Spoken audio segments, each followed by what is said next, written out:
এবার নবী সাল্লাল্লাহু আলাইহি ওয়াসাল্লাম মক্কায়, সিচুয়েশনটা তাহলে এখন কেমন? কিছু যুবক সাহাবী ইসলামের নেতৃত্ব দিয়ে আবিসিনিয়ায়, কিছু যুবক সাহাবী মক্কায়। এবার নবী সাল্লাল্লাহু আলাইহি ওয়াসাল্লাম সব দিক থেকে কোণঠাসা। এই সময়ে তার স্ত্রী ইন্তেকাল করে গেলেন, তার চাচাও ইন্তেকাল করলেন। যে স্ত্রী এবং চাচা ছিল মক্কায় তার সাপোর্ট, সবচেয়ে বড় সাপোর্ট, তারাও ইন্তেকাল করলেন। এবং তিনটা বছর তাদেরকে বয়কট করে রাখা হলো। তিনটা বছর বয়কট করে রাখা হলো, কোনো খাবার পানি ছাড়াই। 3 বছর কিন্তু চারটাখানি কথা না। আমরা মিয়ানমার রোহিঙ্গা ইস্যু দেখেছি, একটু আঁচ করতে পারি যে এভাবে বের করে দিলে মানুষের কেমন হয়, কেমন লাগে। সব কিছু বাদ দিয়ে তাদেরকে পাহাড়ের পাদদেশে থাকতে হয়েছে 3 বছর। ওখানে হামজাও ছিলেন। সুবহানাল্লাহ।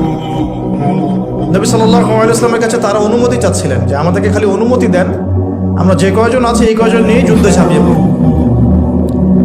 নবীজি বললেন না, বরং তোমরা ধৈর্য ধরো। এখন আল্লাহ পাক এই হুকুম আমাকে দেন নাই, তোমরা ধৈর্য ধরো।